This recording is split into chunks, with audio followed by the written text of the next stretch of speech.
Olá e sejam bem-vindos aqui ao meu canal. O meu nome é Madalena e hoje vou-vos contar mais um pedaço da história contemporânea de Portugal.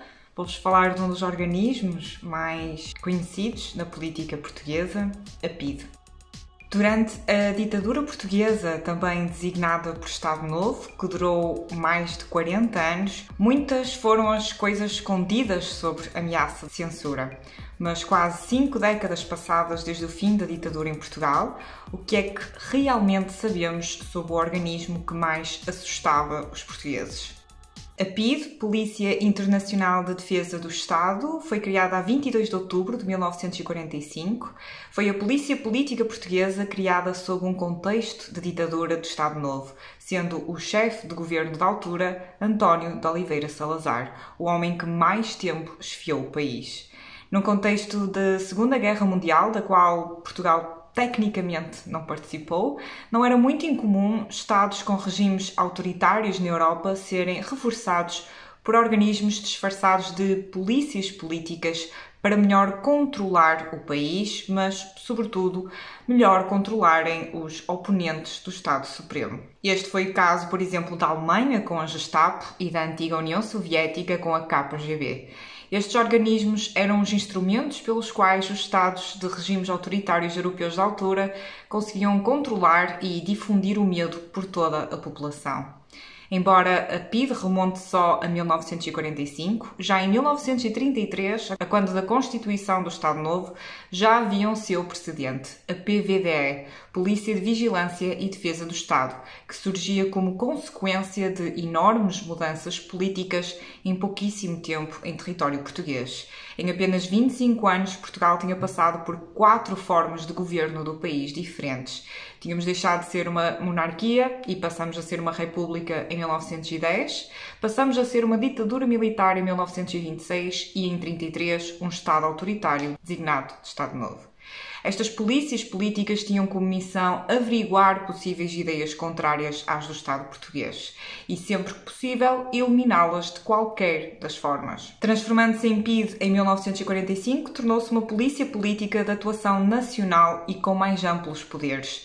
No livro Os Últimos Presos do Estado Novo, escrito por Joana Pereira Bastos em 2013, confirma-se que membros da PVDE e posterior PIDE tiveram inclusive formação com membros da Gestapo alemã na década de 30, assim como fizeram visitas a Langley, na sede da CIA, onde 10 agentes da PIDE aprenderam, entre outras coisas, técnicas de vigilância de rua e métodos de abrir cartas sem deixar vestígios. Era também sabido que a PIDE mantinha constante contacto com outras polícias políticas ou organismos secretos europeus. A missão principal da PIDE era a prevenção e repressão de possíveis crimes contra a segurança do Estado Novo. A PIDE, apesar de responder diretamente ao chefe de Estado, Salazar, era muito independente deste e trabalhava a maior parte das vezes de forma autónoma do Estado.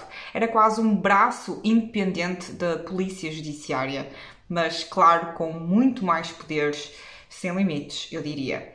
Inclusive, se necessários, outros órgãos como polícias municipais ou mesmo a PJ podiam ser requisitados para trabalhar com a PIDE ou serem ordenados de fazer certos serviços por eles. Segundo o decreto-lei da sua criação, todos e mesmo todos os órgãos do Estado português tinham a obrigação de cooperar com a PIDE sempre que lhes era exigido, mesmo organismos no estrangeiro, como os consulados, por exemplo. A PIDE tinha o controlo da fronteira terrestre, marítima e aérea, controlava também a imigração, a emissão de passaportes e a fiscalização do regime legal de permanência e trânsito de estrangeiros no país, e também a defesa da ordem e, claro, tranquilidade públicas. Num vídeo anterior meu, do processo da Casa Pia, falei-vos da parte da emissão dos passaportes, inclusive, já que é sabido que a PIDE, durante a década 50 e 60, registava e carimbava autorizações de um dia para o outro para estrangeiros influentes, geralmente norte-americanos, entrarem no país, muitos deles pedófilos, com cadastro, e vinham inclusive a visitar as crianças da Casa Pia. Já para não falar que a PIDE também dirigia a censura, que na gíria ficou conhecida como o lápis azul. A censura prévia, ou lápis azul, era um organismo que decidia tudo, desde o que podia passar na televisão, como o que era impresso nos jornais, como até o que era lecionado nas escolas. muito ao contrário da liberdade de pensamento sobre todas as coisas presentes na Constituição do Estado Novo, em 1933. As pessoas mais controladas ou suspeitas para a PIDE eram os terroristas, os suspeitos de atividades contra a segurança interior e exterior do Estado e as associações, organizações ou bandos destinados à prática de crimes. No entanto, quem nomeava tais pessoas como suspeitas ou culpadas de qualquer crime político era a própria PIDE. Sob a PIDE recaíam então funções de vigilância, prisão, em cadeias privativas inclusive, interrogatórios, com ou sem tortura, envolvidos. Também recaíam funções administrativas, como a elaboração de processos de crimes políticos, posteriormente entregues a tribunais para realização de julgamentos muito pouco imparciais. Muitas vezes as penas eram propostas pela própria PIDE. Era sabido e receado que pessoas comuns podiam ser dilatores ou informantes da PIDE, quer seja a troco de dinheiro ou receio, ou mesmo ficar do lado bom da PIDE para o futuro. Depois de já se saber o modo de atuar da tal polícia política, muitas pessoas, por vezes, começaram a ter medo de falar qualquer coisa negativa ou simplesmente comentar a política portuguesa da época e todas as decisões polémicas do seu chefe de Estado com amigos ou família. Sem falar que os membros da própria PIDE podiam andar no meio da rua a escutar conversas sem ninguém se aperceber, já que ao contrário de qualquer polícia ou até dos Camisas Azuis, outro organismo do Estado Novo, os elementos da PIDE não andavam fardados. Embora em minoria, também existiam mulheres como membros séniores da PIDE. Havia então cadeias privativas da PIDE em vários pontos, não só de Portugal, como em Caxias ou Peniche, como também nas colónias portuguesas da época. Em Cabo Verde, por exemplo, como foi o caso do campo de concentração do Tarrafal, também conhecido como o Campo da Morte Lenta. Foi construindo tendo como inspiração os campos nazis alemães, embora sem as câmaras de gás. Foi sempre administrado pela PVDE e depois pela PIDE desde a sua criação em 1936. Pelo menos 36 presos políticos morreram confirmados no Tarrafal. Ou seja, quase que podemos dizer que a PIDE tratava de um processo do início ao fim, sem qualquer tipo de participação externa de outro organismo. E que geralmente funcionava assim. Primeiramente, designava uma pessoa ou grupo como suspeitos, seja por dilação de alguém ou investigação própria. Prendia a tal pessoa ou grupo para interrogatórios, que era um processo geralmente feito à meia da noite, como se fossem rusgas e sem aviso prévio. Muitas pessoas, inclusive, que estiveram presas pela PIDE, disseram que eles simplesmente batiam à porta, quase aos pontapés, à meia da noite. Depois seguiam-se os interrogatórios nas cadeias privativas da PIDE. Os interrogatórios, é claro, sem dúvida, das partes mais conhecidas da atuação da PIDE. Desde logo após a detenção, os detidos eram fotografados e algum elemento da PIDE dizia ao detento que tinha duas vias, a da colaboração ou a do sacrifício. A tortura é um dos elementos utilizados pelos membros da PIDE para conseguirem tirar informações a pessoas ou obrigá-las a dizer algo que eles queriam. Estas torturas incluíam privação de sono, fazendo com que as pessoas ficassem acordadas horas ou mesmo dias a fio. Uma pessoa dizendo que ficou 450 horas sem dormir em interrogatório, que equivale a 18 dias. Gritos constantes, insultos, atirar a pessoa como se fosse uma bola aos diversos membros da PIDE presentes na sala, espancamentos com as próprias mãos ou pontapés, ou ainda recorrendo a cacetetes policiais. Às mulheres também lhes eram puxados os cabelos, cuspiam-lhes na cara, entre outras coisas. Frases eram ditas por membros da PIDE como "de dentro destas grades não sais sem ser feita em puré".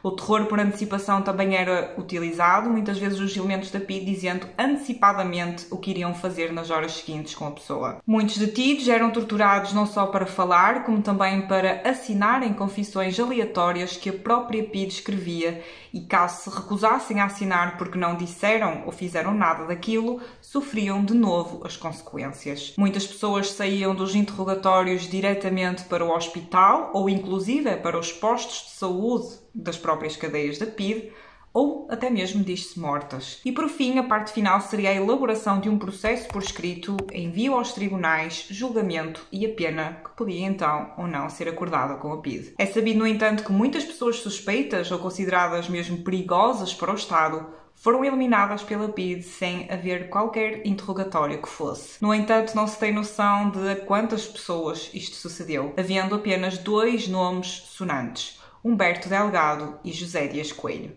Humberto Delgado era um militar, primeiramente apoiante do Estado Novo, mas que em 1958 reuniu toda a oposição salazarista e se candidatou à presidência da República. E apesar do enorme apoio popular, perdeu as eleições. O que não era estranho de todo, já que durante o Estado Novo inteiro as eleições acreditam-se terem sido sempre fraudulentas e manipuladas pela PIDE. No ano a seguir, devido a perseguições da PIDE, exila-se no Brasil. Em 1965, Humberto Delgado dirige-se a Olivença com um passaporte falso em plena fronteira de Portugal e Espanha, onde pensa que se vai encontrar com membros opositores de Salazar e ao regime. No entanto, tratava-se de uma emboscada com 4 membros de uma brigada sénior da PIDE e ele e a sua secretária, amante, Arajarir Campos, foram assassinados com 2 tiros na cabeça. Os corpos foram deixados numa floresta ali perto, cobertos com ácido sulfúrico e cal viva. Meses depois, crianças a brincar ali perto alertaram as autoridades para os 2 corpos ali presentes. O membro mais sénior da PIDE na altura, Rosa Casaco, dizendo que o plano era raptá-lo e não matá-lo, e que foi a oposição salazarista que os executou. Para silenciarem Humberto Delgado, a PIDE contava com informadores no Brasil, França e Itália. O crime, apesar de ter sido feito em Espanha, também na ditadura franquista, não houve detenções. Humberto Delgado, até hoje em dia, tem o cognome de o General Sem Medo. José Dias Coelho era um artista e militante do Partido Comunista Português. Numa noite de 1961, foi perseguido, cercado e assassinado por 5 membros da PIDE com 2 tiros no peito, tendo sido levado para o hospital apenas 2 horas depois. No seu último quadro antes de morrer, prestava homenagem a Cândido Martins Capilé, que também ele foi assassinado pela PIDE numa manifestação popular, dias antes.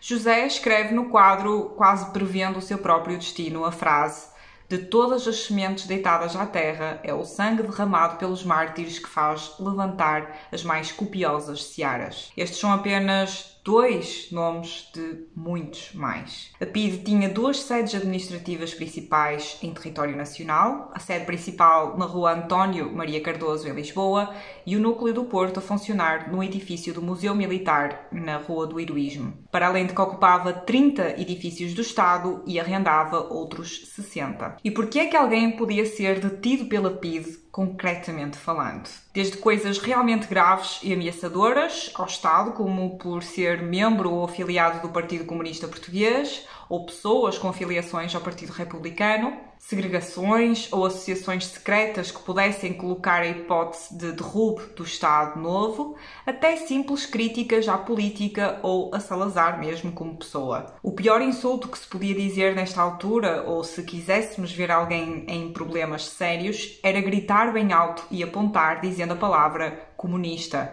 que algo certamente aconteceria a essa pessoa. Havia ainda quem, no entanto, contactasse os serviços da PIDE por livre e espontânea vontade, com questões banais, como uma mulher em 1963 que, estando para casar em breve, lhes liga a dizer que notava que havia na vida do seu noivo qualquer coisa de obscuro e pedia informações sobre a sua situação moral, civil e política. Ou então disputas entre vizinhos sobre a construção não unânime de um muro ou jardim, intrigas familiares de uma noiva que abortou e não devia, ou um marido que não queria deixar a mulher sair do país que estava a fugir do casamento.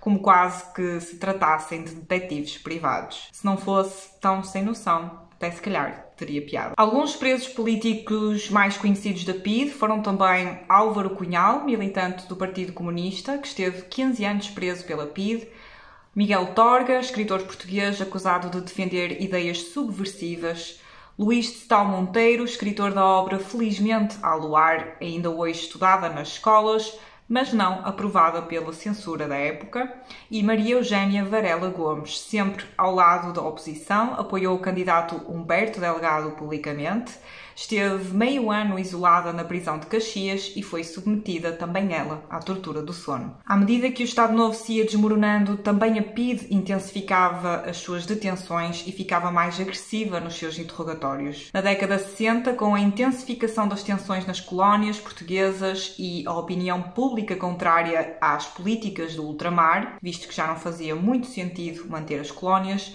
o descontentamento público português era notório, principalmente no meio estudantil.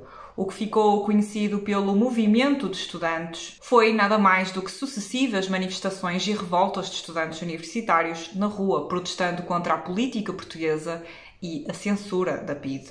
Muitos destes movimentos estudantis tinham a conotação de pertencerem à extrema-esquerda portuguesa, mas muitos também eram centralistas. Foram feitas várias detenções pela PIDE de estudantes universitários em consequência destas mesmas manifestações. Por causa da má imagem que a PIDE estava a ter e como em também tantas outras coisas, a quando da subida ao poder de Marcelo Caetano, a PIDE mudou o nome para DGS, Direção-Geral de Segurança, ou PIDE/DGS, em 1969. Mas como seria de esperar, como também aconteceu com a censura, que passou a ser exame prévio, apenas mudava o nome. Todos os membros, métodos e edifícios eram os mesmos da PIDE. Na década de 70, a tensão e descontentamento popular estavam ao rubro e, de novo, a PIDE intensifica as suas represálias. Deixaram de praticar interrogatórios nas suas sedes administrativas, passando a fazê-las somente nas cadeias privativas. As torturas também agravaram de intensidade. O fim parecia estar próximo. Com o desplotar da Revolução do 25 de Abril de 1974 e o fim do Estado Novo e da ditadura em Portugal, veio também o fim de toda a censura, incluindo da PIDE. Mas não sem uma última luta. A Revolução dos Cravos, como ficou conhecida, nome dado pela pacificidade e colocação de cravos em espingardas dos militares, não se deu mesmo assim sem derramamento de sangue. Na manhã do dia 25 de abril, já as tropas de Salgueiro Maia estavam na Rua do Carmo, em Lisboa, a começar uma revolução para destituir Marcelo Caetano, quando imensa gente se amontoava pelas ruas de Lisboa, inclusive adolescentes que faltavam às aulas. O cantor e artista Fernando Pereira conta que era um desses adolescentes a gritar "Viva a liberdade" pelas ruas de Lisboa, quando levou um tiro no braço vindo de um membro da PIDE. Depois de sair do hospital, ainda foi preso, interrogado e espancado por um outro membro da PIDE, enquanto Marcelo Caetano e o Estado Novo se desmoronavam em pleno centro da cidade. Um grupo passando pela rua António Maria Cardoso, número 20, a sede da PIDE, enquanto se encontravam membros da PIDE no edifício a destruir papéis. Disparos vieram das janelas do edifício, morrendo 4 das pessoas que por ali passavam. Fernando Carvalho Giesteira, de 17 anos, José James Hartley Barneto, de 38 anos, João Guilherme Rego Arruda, de 20 anos, e Fernando Luís Barreiro dos Reis, de 23 anos, sendo o único militar a morrer na Revolução de Abril. Mais tarde, António Lage, de 32 anos, empregado da PIDE-DGS, mas não um membro policial, foi baleado por volta das 9 da noite quando saía do edifício da sede e, um pouco assustado com a multidão de pessoas, começou a correr e foi baleado pela polícia. Provavelmente eles pensando ser um membro mais sénior da PIDE ou com algo a esconder, pelo menos. Quando os bombeiros chegaram para o levarem, conta-se que os populares não deixaram, dizendo "os PIDes morrem na rua". No pós-revolução e dissolução final da PIDE, ex-membros foram identificados, mas muito poucos sofreram penas. Muitos ex-membros, quando questionados pelos homicídios do dia 25 de abril, disseram que receberam ordens superiores para dispararem para o ar e criar confusão. No entanto, acertaram em pessoas que estavam na rua. Outros disseram que ficaram nervosos e, por isso, dispararam para a rua, mas sem intenção de matar. As razões de vários dos crimes perpetuados décadas a fio pela PIDE viria a ser a mesma que muitos militares alemães da Segunda Guerra Mundial deram quando foram detidos. Só estávamos a cumprir ordens. As penas contam-se que foram de 1 a 6 meses de prisão, muitos dos membros mais séniores conseguindo inclusive fugir para outros países e nunca sofrendo consequências. O processo de Humberto Delgado também foi eventualmente reaberto, concluindo em 1981 com a declaração final de "em relação a este crime, não se provou que qualquer dos restantes réus nele tivesse tido intervenção, quer ordenando ou facilitando a sua execução, quer tomando parte nesta. Os 4 membros envolvidos sendo absolvidos. Estando a PIDE a cumprir ordens do Estado, mesmo cometendo homicídios e outros crimes em plena luz do dia, não deveriam ter sido condenados mais seriamente quando esse Estado, também ele, se diluiu? Deixo à vossa consideração. E é este o vídeo de hoje. Espero que tenham aprendido um bocadinho mais sobre a PIDE. Eu sei que, obviamente, falamos disto na escola, mas algumas coisas ficam um bocadinho no ar. Principalmente a parte final sobre o que é que aconteceu com os membros da PIDE, se foram presos. E não, penas de 1 em 6 meses, de longe, não são suficientes para pessoas que torturaram outras pessoas.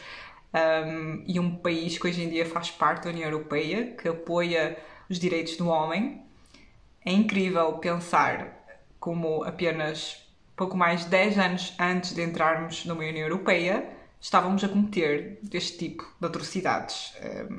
Horrível. Caso vocês queiram saber um bocadinho mais sobre os membros mais séniores da PIDE, ou os nomes mais falados, eu indico-vos um livro que é muito bom, que se chama Os 5 Pilares da PIDE, da historiadora Irene Flunzer-Pimentel. É um livro super completo, que fala, entre outras coisas, do homicídio de Humberto Delgado e toda a conspiração a envolver também esse acontecimento. Se gostaram deste vídeo, não se esqueçam de deixar o vosso like e subscrever ao canal, se ainda não estiverem.